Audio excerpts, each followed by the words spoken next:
আজকের রেসিপি ডিমের কালিয়া বা ডিমের কষা। আমরা সাধারণত প্রত্যেকেই বাড়িতে ডিমের কালিয়া বানিয়ে খাই, সেটা কিন্তু গোটা ডিমের। আজ আমি বানাবো হাফ ডিমের কালিয়া এবং তার সঙ্গে থাকবে এই কালিয়া বানানোর ছোট ছোট কিছু টিপস। যাই হোক, আমি পিউ, আপনারা রয়েছেন আমার চ্যানেল কুকিং উইথ পিউ বাদশাহ। তো এই কালিয়া বানানোর জন্য আমি প্রথমে 4টে ডিম সিদ্ধ করে নিয়েছি। তারপর একটি ছুরির সাহায্যে ডিমগুলোকে অর্ধেক করে নেব। আর এটা খুব সাবধানভাবে অর্ধেক করতে হবে, কুসুম যেন এর মধ্যে থেকে বেরিয়ে না যায়। দেখুন আমি অর্ধেক করে নিয়েছি। তারপরে একটি কড়াইতে তেল দিয়ে এর মধ্যে দিয়ে দেবো সামান্য একটু লবণ, হলুদ আর লঙ্কা গুঁড়ো। তারপর মিশ্রণগুলো একসাথে মিশিয়ে তেলের মধ্যে একে একে ডিমগুলোকে ছেড়ে দেব। তারপর ডিমগুলোকে খুব ভালোভাবে লাল করে ভেজে নেব। আর এই ডিমের মধ্যে হলুদ গুঁড়ো আর লঙ্কা গুঁড়ো দিলে ডিমের কালারটা কিন্তু খুব সুন্দর লাল হয়। এতে ফুড কালার দেওয়ার কিন্তু প্রয়োজন পড়ে না। দেখুন ডিমগুলো কত সুন্দর লাল হয়েছে, লাল করে ভাজা হয়ে গেছে। এবার আমি ডিমগুলোকে উঠিয়ে নেব। ডিম ওঠার সময় একটু সাবধানভাবে ওঠাতে হবে, ডিমের মধ্যে থেকে যেন কুসুমটা ছেড়ে বেরিয়ে না আসে।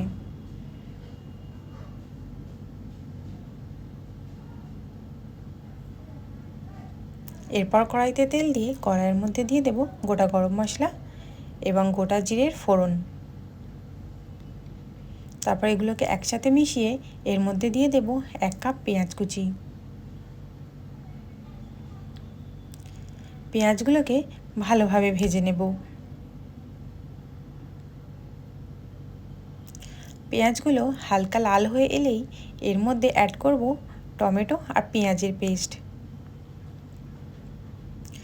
ভাজা পেঁয়াজের সাথে টমেটো আর পেঁয়াজের পেস্টটা ভালোভাবে কষিয়ে নেব।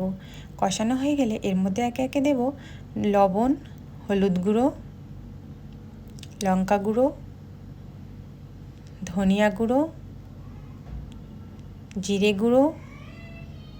সব মশলা একসঙ্গে দেওয়া হয়ে গেলে ভালোভাবে কষিয়ে তার মধ্যে দেব আদা রসুনের পেস্ট। আমি আদা রসুনের পেস্টটা লাস্টে দিচ্ছি, কারণ এটার একটা স্ট্রং ফ্লেভার পাওয়ার জন্য আমি কিন্তু এটা লাস্টে অ্যাড করলাম। তারপর এটা খুব ভালোভাবে কষিয়ে নেব যতক্ষণ না এর মধ্যে থেকে তেল ছেড়ে আসছে।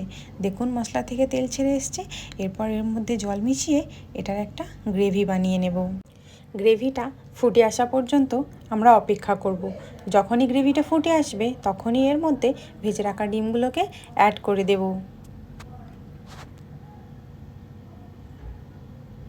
এরপর ভালোভাবে ডিমের মধ্যে মশলাগুলো মাখিয়ে দেব।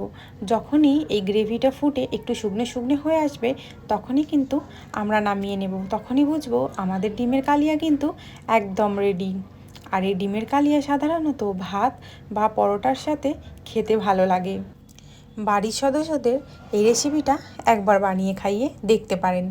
গোটা ডিমের কালিয়া তো আমরা সবাই বানাই, সবাই আমরা খেয়ে থাকি, কিন্তু এই অর্ধেক ডিমের কালিয়া একবার বানিয়ে খাইয়ে দেখবেন। একবার খেলে বারবার খেতে চাইবে, প্রশংসায় পঞ্চমুখ হয়ে উঠবে। যাই হোক, আমার এই রেসিপিটা যদি আপনাদের নতুন লেগে থাকে বা ভালো লেগে থাকে একটি লাইক করে দেবেন।